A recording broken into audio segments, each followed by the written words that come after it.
Hello everybody, hope you're doing well. Today I'm going to be doing a review of the new Bladee album called The Fool.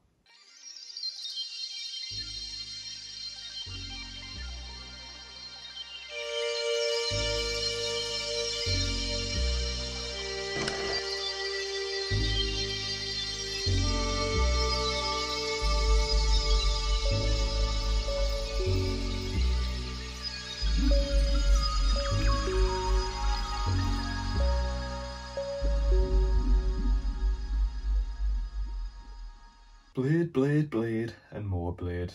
This channel may as well be the Blade fan club channel. I talk about Blade a hell of a lot, and this is just because I am a huge fan of him. Now, in my quite short career on here on YouTube, I've reviewed every Blade record which has came out since last year, basically. I've reviewed his mixtape Exeter, then I talked about 333, then I talked about Good Luck, Warsum's sort of collaborative with many people record thing. Blue Summer didn't drop that long ago, and here we are with a new Blade record. And it's just because I love Blade, that's why I review him so much. He's a Swedish cloud rapper, basically, who has been going on for a decade, if you count his stuff that he done under the name Ken Burns. And yeah, I think he's fantastic. He's pretty much everything that I want in music, which is always very dazzling, euphoric, dreamlike, which is the atmosphere I particularly enjoy when I listen to music, but it counteracts that with hip-hop, which is my favourite genre. And I've been enjoying Blade for about 4 years now, and I've particularly been very much to the opinion that he is one of the pioneers of the very, again, dreamlike atmosphere which you get quite a bit with the more underground hip-hop scene. He is always developing in his sound. His press release with Mega Talk was basically a dance record, and because of this I was very interested to see where he was going to go from there. Good Luck had quite a mixed reception from the fan base and probably got a lot of people cautiously worried about what he's going to release next time, whether he's going to go back to his roots or if he was going to still go into this sound. And I wasn't particularly worried because he always changes his sound. He's a very diverse artist. That's why I enjoy him so much. So I thought that his next release was going to be different, but I was sure to probably enjoy it a lot, and that is the case with this record, The Fool. The theme of The Fool continues Blade's interests in folklore and this sort of fantastical role-playing that he really got into when it came to sort of the Exeter era of his discography. This also sort of goes into religion and this sort of carefree optimism which Blade is really enhancing in his sound, especially on this release, which is sort of a totally different sound to what he was going for in previous releases, where stuff like Red Light, for example, was a lot more sorrowful in its approach to expressing his viewpoint of how he felt internally. This is a lot more carefree and optimistic. I've noticed through following Blade's discography that his particular interest seems to stem from tarot cards. These are things where they're very traditional cards that, when drawn, are supposed to signify something. I believe there's 20 cards in total. And these kind of represent a person's viewpoint on where they should go from their life or how they're treating their life. It's kind of like a horoscope. And Blade has mentioned this quite a bit in his discography. For example, the first mention I remember is a song he done called Trial, where he says he draws an upside down head. And this is probably alluding to one of the tarot cards called the Hangman. Now, the Hangman, from my understanding, is basically someone who requires patience, needs to wait to see for an upcoming event in their life which is going to change the direction and show this trajectory, and therefore hopefully help them through a difficult point in their life. And Blade kind of shows this because his patience is eventually shown through Ice Dancer, which in my opinion is the real change from this sort of melancholic sound to a bit more uplifting. It's now a substantial shift in tone, as we've now got The Fool, yet another tarot card, and The Fool is kind of talking about having a clean slate, a fresh start in life, and this is a big reference throughout this entire project. Further hints of this can be seen through him mentioning constantly the Joker, again sort of a clown-like figure, and as well as that, I still stand by what I said in my Exeter review, where he definitely has these descriptions of the sock and buskin, the sort of balanced like yin and yang sort of thing between happy and sad. And going back to the Fool, Blade obviously goes into the depth of this with the Fool intro, the first track, and there's a lyric on there, for example, where he says that he doesn't know anything, which is kind of playing alongside the Fool card, again kind of having that clean slate, but also at the same time being self-aware that someone has a very limited grasp and understanding of the whole entire world and other people's experiences and such like that. Blade also references Saint George, who's a Christian saint who killed a dragon, and Blade kind of represents this dragon as a demon and says kill, and this is kind of, I suppose, a way of saying that he's trying to rid of his personal inner struggles and sort of personal demons. The instrumental is always very glistening and has this very trance-like arpeggiator. The trance sort of theme is throughout this project, and glistening is something which is very suitable too, because that is constantly how I would describe the producer and one of the main producers on this record, Rip Squad, who I believe is a couple of people, and they produce just some of the best instrumentals I've heard on cloud rap tracks, and for them to be on this project got me extremely excited, mainly because they produced Ice Dancer, which is one of my favourite records ever, and my favourite Blade record too. They similarly produced the second track, Let's Ride, and this is an amazing song and definitely exactly what I was hoping for when it comes to a Blade and Rip Squad song. Something very haunting with its atmosphere and at the same time very enveloping and sort of lulls the listener in with its sort of dreamy-like qualities. And I think it's particularly interesting how this second track kind of has a similar atmosphere to the second track on Ice Dancer called OKK. Along with the earworm melodies that Blade brings, he also has these fantastic ad-libs, such as the sort of euphoric jump, jump, jump background vocals, which makes this a real treat.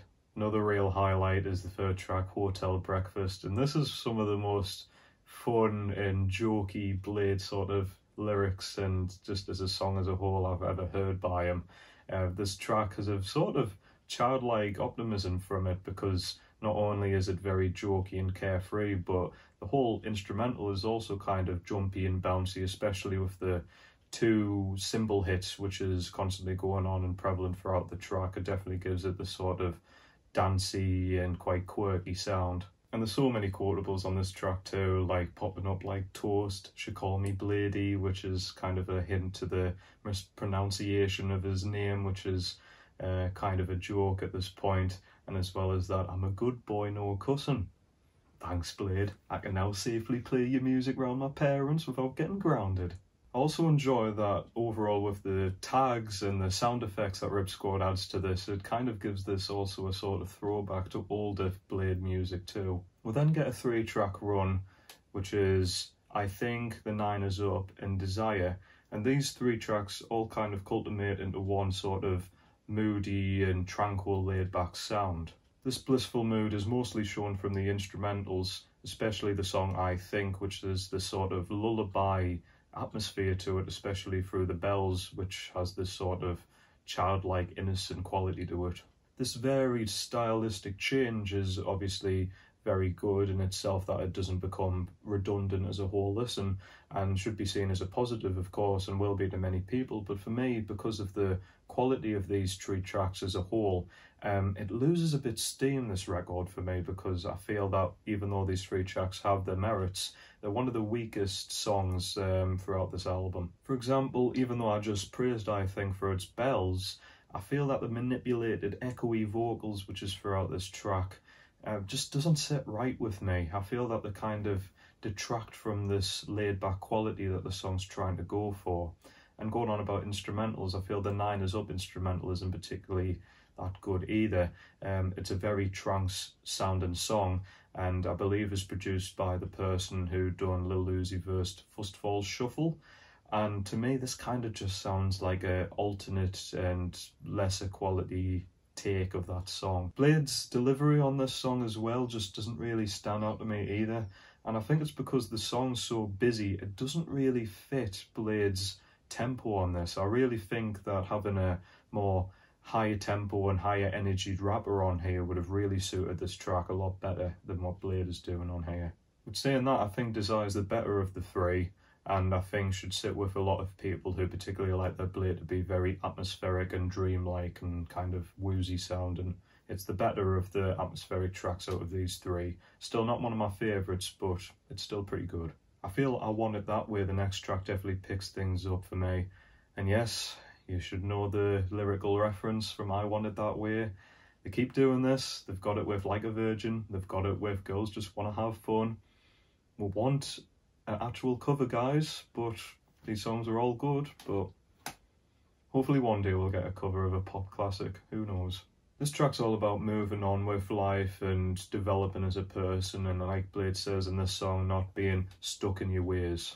I really enjoy the subtle acoustic guitars and the great hum and bass throughout this track. I think it really suits the sort of introspective look that Blade's doing on this track. And of course I've got to shout out the last 4 lines in Blade's big verse on here, which is sung in this very high-pitched falsetto, and is also just one of the things that I really enjoy in Blade's newer material, the fact that he does this sort of thing, because I think it sounds great. And because of the sort of tinkling chimes which are going on throughout this little portion of the song, I think this makes it a really wondrous moment. Bladee continues these falsettos on the next track, BBY, or maybe it's supposed to be pronounced baby, and with the very catchy melodies Bladee does on here, I think this is yet another highlight for me. This is another track which is very influenced by trance music, and unlike the Nine Is Up, which I aforementionedly said I wasn't a big fan of, I think this is a lot better, because I think just the quality of the instrumentals just better, but at the same time, because of Blade's speedy delivery, I think it works a lot better too. Then we've got Inspiration Comes, and I think this should appeal to a lot of Drain Gang fans who really enjoyed their sort of pre-2018 material, because this instrumental, I think, really could suit and fit well with any of that sort of music released around that time. And as well as that, I think the lyrical topics fit as well, because a lot of the topics around that time was sort of about self-doubt and sort of not really knowing what you are as a person, how to express yourself, and just those sort of uncertainties and anxieties are shown in this song in spades, as well as obviously being a prevalent topic in older material too. The chorus from Bladee is really good on this song, and this is the one feature on this record too from Thai-Boy Digital. And with his feature, even though he suits it really well, I've got 2 issues. The first issue is this should have been a perfect ample opportunity for Thai-Boy to invite his mate, you know, the #1 DJ on the planet, DJ Billy Bull. He could have been a feature on one of the trance-like songs that's on this record. I think that would have been a great excuse to feature him. And at the same time, Thai-Boy says this line. I guess Thai-Boy's a bad boy. Naughty Thai-Boy. We then get Ego Baby. Now this song is what I like to call one of the Bladee Marmite tracks, where you either love it or you're going to hate it. And he's got basically one track like this on most of his projects. I always go back to stuff like Ice Dancer's Waster, working on Diane's Best Buy, and quite well more recently we've got Exeter's song Imaginary. These are totally whacked out tracks, even from Bladee standards, and if you weren't off put by Bladee already, you might really well be put off with songs like this. And I say Ego Baby is one of these so-called Marmite tracks. What makes it like this first is because Bladee really uses some extremely high-pitched falsettos on this song, to the point where they kind of sound like they're in a competition with Echo 2K, and they're kind of saying who can go the highest. I think some people said as well in a rumour that Echo 2K is actually on this track, but he actually beat Bladee by going even higher in pitch, but because he's went so high, the human ears can't hear it, so at least dogs can get drained.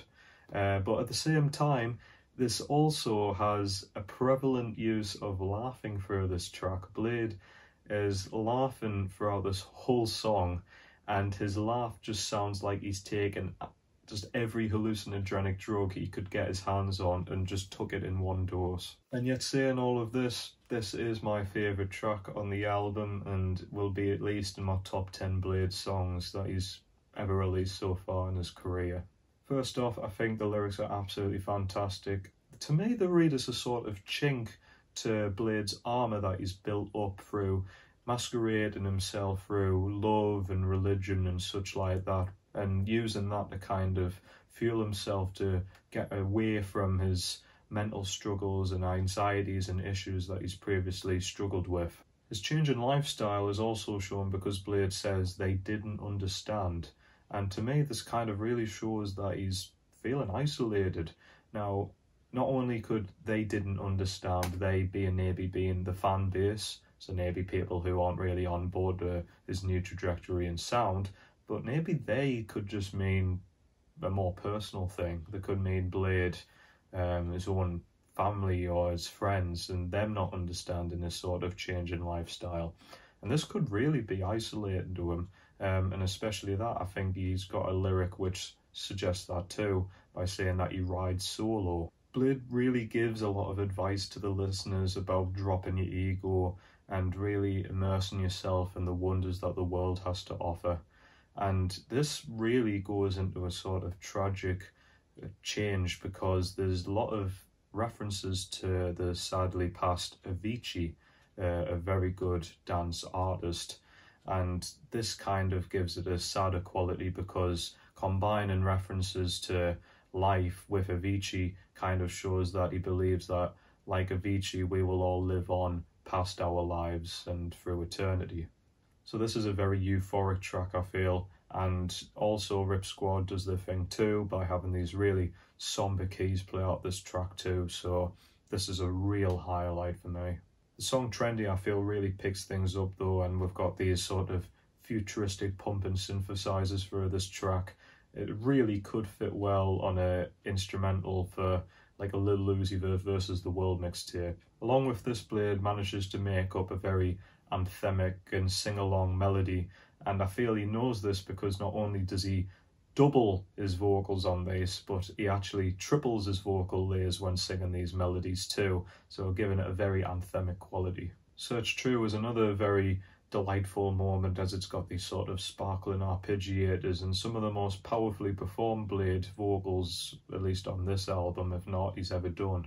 The beat especially hits hard with these sort of pounding 808s, which really gives this whole album a really fiery finish.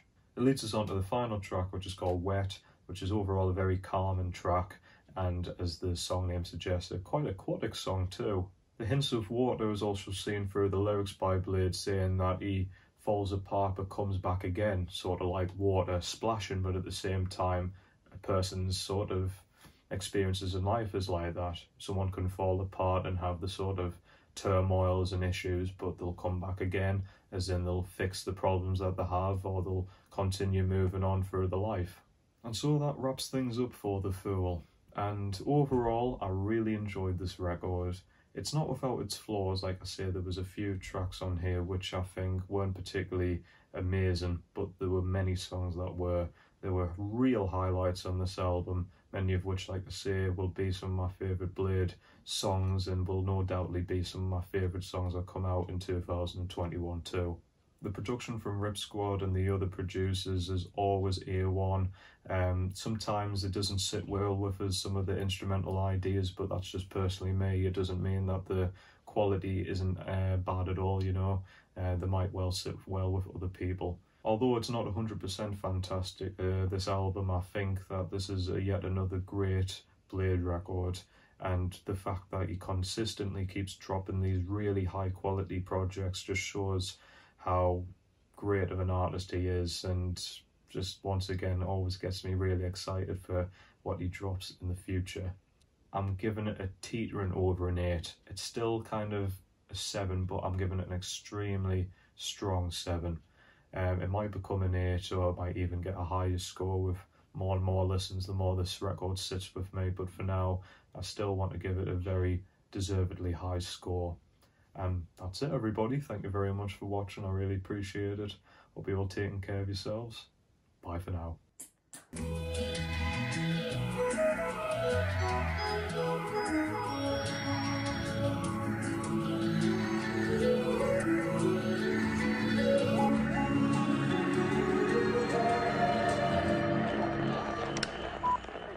Thanks for listening.